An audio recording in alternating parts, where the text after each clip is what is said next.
Hello everyone and welcome to my YouTube channel learn with Priya. आज की class में हमें टाइप्स ऑफ प्रेफरेंस शेयर पढ़ना है। मतलब इससे पहले की क्लास में हमने इक्विटी शेयर्स को जाना, प्रेफरेंस शेयर्स को जाना। आज की क्लास में हम टाइप्स ऑफ प्रेफरेंस शेयर्स पढ़ेंगे। ठीक है, तो ये सारे टॉपिक्स बहुत इंपॉर्टेंट है। ठीक है, तो इसको पढ़ना बहुत जरूरी है। तो चलिए स्टार्ट करते हैं टाइप्स ऑफ प्रेफरेंस शेयर्स के साथ। तो सबसे पहला टॉपिक है हमारा कॉम्युलेटिव प्रेफरेंस शेयर।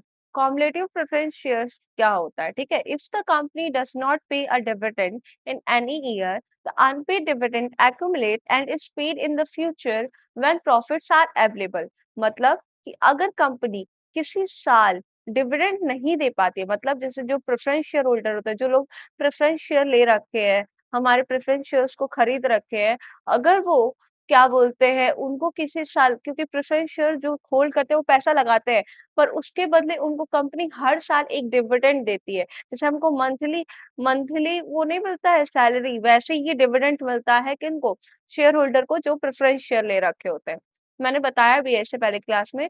तो उसी में का ये पहला टाइप है कि अगर कोई मान लो किसी किसी साल कंपनी जो है प्रेफरेंस शेयर नहीं दे पाती है, डिविडेंड नहीं दे पाती है, तो वो जो मनी जिस साल नहीं दे पाई उसको अगले साल, उस अगले साल मान लो कि इस साल नहीं दिया, ठीक है, तो 2026 में जो डिविडेंड मिलेगा उसी के साथ इस साल का भी डिविडेंड ऐड ऑन करके मिल जाएगा। उसे ही कॉम्युलेटिव प्रेफरेंस शेयर बोलते हैं कि अगर कंपनी किसी साल पेमेंट नहीं कर पाती, किसी साल डिविडेंड नहीं दे पाती है, तो उससे अगले साल क्या करती है, अपने अगले साल जो डिविडेंड हुआ होगा उसके साथ उसको भी पे कर देती है। तो ये होता है कॉम्युलेटिव प्रेफरेंस शेयर। जैसे एग्जांपल में भी दिया है, if dividend not paid in 2023 it will be carried forward to 2024। कि अगर किसी साल, मतलब एक साल 2023 में अगर नहीं दे पाई, तो उसी को कैरेट फॉरवर्ड कर देगी 2024 में, और उस साल दे देगी। पर ये नहीं सोचना है कि केवल दो जो नहीं दे पाई थी वही देगी, नहीं, 2024 का भी पैसा देगी और 2023 का भी देगी। तो ये होता है कॉम्युलेटिव प्रेफरेंस शेयर। अब हम आते हैं अपने दूसरे पॉइंट पे, और ये टॉपिक है नॉन कॉम्युलेटिव प्रेफरेंस शेयर।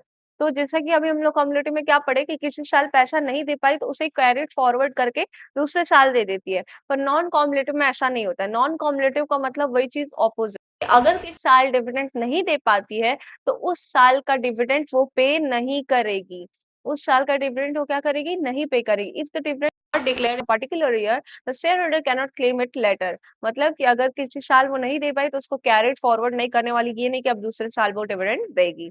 तो होता है नॉन कॉम्युलेटिव, मतलब अगर किसी साल नहीं मिला तो वो दोबारा नहीं मिलने वाला है। तो ऐसे यहाँ एग्जांपल दिया, no dividend in 2023 carried forward, no arrear carried forward. मतलब कि अगर किसी साल नहीं दिया गया तो वो अगले साल आपको नहीं मिलने वाला है। ठीक है, अब हम आते हैं अपने तीसरे पॉइंट पे, जो कि है participating preference share. Participating preference share क्या होता है? This share holder get a fixed dividend first and may also share extra profit with equity share holder. मतलब कि पार्टिसिपेटिंग प्रेफरेंस शेयर वो होते हैं जिनको एक फिक्स डिविडेंड तो मिलता ही मिलता है, उसके साथ एक एक्स्ट्रा प्रॉफिट भी शेयर की मिलती है। जैसे शेयर इक्विटी शेयर होल्डर वालों को मिलता है ना, उन्हीं के साथ, मतलब इक्विटी शेयर होल्डर वालों को क्या मिलता है? उनको कोई डिविडेंड तो मिलता नहीं है, उनको एक प्रॉफिट मिलता है कि कंपनी जितना कमा रही है उसमें कुछ प्रॉफिट देती है। अगर बहुत अच्छा कमा रही है तो बहुत अच्छी प्रॉफिट मिलेगी।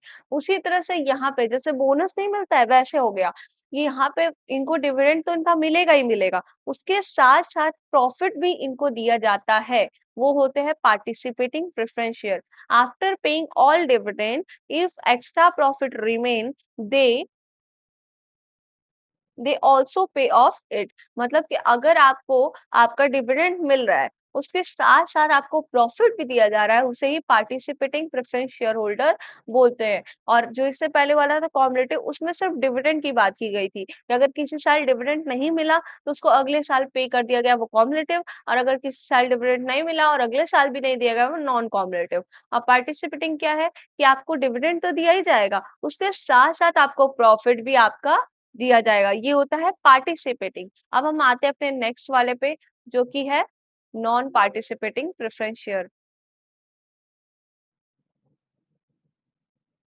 Non participating preference shares, these shares holder receive only a fixed dividend, no share in extra profit. मतलब ये शेयर होल्डर, जो ये शेयर होल्डर होते हैं, इनको सिर्फ इनका फिक्स डिविडेंड मिलता है, जो डिविडेंड इनको मिलने वाला होता है बस उतना ही मिलता है, उसके साथ कोई एक्स्ट्रा प्रॉफिट नहीं दी जाती है। इसीलिए नॉन पार्टिसिपेटिंग प्रेफरेंस शेयर्स होते हैं। मतलब इससे पहले वाले में क्या था कि उनको डिविडेंड भी दिया जा रहा था, उसके साथ साथ प्रॉफिट भी दी जा रही थी, तो वो पार्टिसिपेटिंग प्रेफरेंस शेयर्स हो गए। और ये नॉन पार्टिसिपेटिंग मतलब कि इनको सिर्फ इनका फिक्स डिविडेंड मिलेगा, ना कि कोई भी एक्स्ट्रा प्रॉफिट। अब हम आते हैं convertible preference shares. These can be converted into equity shares after a specific period or under a certain condition। मतलब कन्वर्टेबल का समझ में आ रहा है कि कन्वर्ट करने को कह रहा है कि जो प्रेफरेंस शेयर होल्डर होंगे, जिन्होंने प्रेफरेंस शेयर खरीद रखा है, वो अगर चाहे तो अपना प्रेफरेंस शेयर से वो इक्विटी शेयर्स में आ सकते हैं, क्योंकि प्रेफरेंस शेयर में क्या होता है, सिर्फ डिविडेंड मिलता है, आपको ना कोई प्रॉफिट मिलने वाला है। हाँ, कुछ कुछ चांसेस होते हैं, कुछ ऐसे टाइप्स होते हैं जिसमें आपको मिल सकता है, पर कुछ में नहीं मिलता है। तो उस समय उस चीज को चेंज करते हैं लोग। अगर कोई चाहता है कि वो प्रेफरेंस शेयर होल्डर से इक्विटी शेयर होल्डर हो तो हो सकता है। तो वही चीज है कन्वर्टेबल प्रेफरेंस शेयर, जो कि क्या करते हैं, एक स्पेसिफिक टाइम के बाद वो अपने आप को कन्वर्ट करवा लेते हैं प्रेफरेंस शेयर होल्डर से इक्विटी शेयर होल्डर में, पर कुछ सर्टेन कंडीशन होते हैं। जैसे एग्जाम्पल दे सकते हैं, convertible after 5 years into one equity share each. मतलब 5 साल बाद अगर आप एक इक्विटी शेयर में होना चाहते हैं, तो आप 5 साल के बाद ही ये चीज को चेंज करवा सकते हैं। अब हम आते हैं अपने नेक्स्ट टॉपिक पे, जो है non convertible preference shares. Non convertible preference shares क्या है? This can not be converted into equity shares, they always remain preference shares. मतलब कन्वर्टेबल का मतलब हो गया कि आपने अपने प्रेफरेंस शेयर्स को एक स्पेसिफिक पीरियड के बाद चेंज करवा सकते हैं, पर नॉन कन्वर्टेबल का क्या है कि आप इसको कन्वर्ट नहीं करवा पाएंगे, आप इसको प्रेफरेंस शेयर होल्डर से इक्विटी शेयर होल्डर में नहीं बना सकते हैं। ये अगर प्रेफरेंस शेयर्स में है तो ये प्रेफरेंस शेयर्स में ही रहेगा, इसे ही बोलते हैं नॉन कन्वर्टेबल प्रेफरेंस शेयर्स। अब हम आते हैं अपने नेक्स्ट टॉपिक पे, redeemable preference shares। redeemable preference share क्या होता है?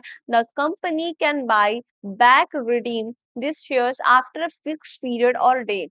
जैसे कि अगर आपने अपनी क्या कर दी, कंपनी मतलब कंपनी में आपने शेयर्स खरीद लिया, can buy a back redeem this shares after fix period और डे। अगर आपने कंपनी में एक शेयर्स खरीद लिया तो वापस से उसको रिडीम कर सकते हैं कुछ फिक्स पीरियड के बाद, कुछ फिक्स पीरियड ऑफ टाइम के बाद आप क्या कर सकते हैं, उसको रिडीम कर सकते हैं। तो एग्जाम्पल में दे रहा है रिडीमेबल आफ्टर 10 years, जैसे आप 10 साल बाद रिडीम कर रहे हैं, तो वो चीजें उसे ही बोलते हैं रिडीमेबल प्रेफरेंस शेयर्स।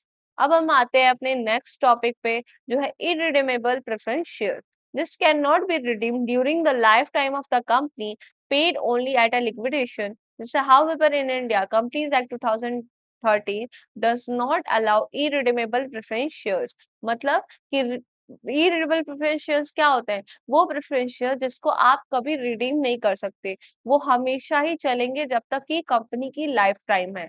उसमें सिर्फ पेड ओनली लिक्विडेशन, उसमें केवल पैसे मिल जाते हैं, वरना वो चेंज नहीं हो सकता है। जैसे कि हमारे इंडिया में ये चीज अलाउड नहीं है, इरिडेमेबल प्रेफरेंस शेयर आपको अलाउड नहीं है कंपनीज एक्ट के अकॉर्डिंग। फिर हमारा ये शायद लास्ट टॉपिक होगा। हाँ, ये हमारा लास्ट ही टॉपिक था। सो ये सारे टाइप्स थे। पहला क्या था, एक बार रिव्यू कर लेते हैं ऐसे ही ओरली। पहला था हमारा कॉम्युलेटिव, जिसमें ये था कि अगर आप अपना क्या बोलते हैं, कॉम्युलेटिव का मतलब कि आपको आपका डिविडेंड अगर किसी साल नहीं मिल गया तो वो अगले साल मिल जाएगा, ऐसा कॉम्युलेटिव कहता है। पर नॉन कॉम्युलेटिव में क्या होता है कि अगर किसी साल आपको पैसे नहीं मिले हैं तो आपको अगले साल वो पैसे नहीं मिलेंगे। तीसरा क्या था, पार्टिसिपेटिंग। पार्टिसिपेटिंग मतलब कि आपको डिविडेंड तो मिलेगा ही, उसके साथ प्रॉफिट भी मिलेगा। नॉन पार्टिसिपेटिंग मतलब जिसमें आपको सिर्फ आपका फिक्स डिविडेंड मिलेगा, ना कि कोई एक्स्ट्रा प्रॉफिट।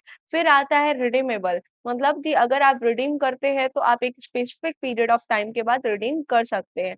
इरिडीमेबल मतलब कि जब आप एक मतलब एक ऐसा चीज कि आप इसको रिडीम नहीं कर सकते, जब तक कंपनी चल रही है आपको चलना पड़ेगा। फिर एक आता है कन्वर्टेबल, कि अगर आप चाहते हैं कि प्रेफरेंस शेयर को कन्वर्ट कर सके इक्विटी शेयर में तो आप कर सकते हैं। नॉन कन्वर्टेबल कि आप एक मतलब कि आपने प्रेफ़रेंस शेयर्स ले रखा है, तो आपको प्रेफ़रेंस शेयर्स ही होल्ड करके रखना होगा, आप अब उसको इक्विटी शेयर होल्डर में चेंज नहीं कर सकते हैं। तो ये सारे टाइप्स थे हमारे किसके प्रेफ़रेंस शेयर्स के, जो हमने आज की क्लास में देखे। अगर पसंद आए तो लाइक करें, सब्सक्राइब करें। Thank you for watching my class.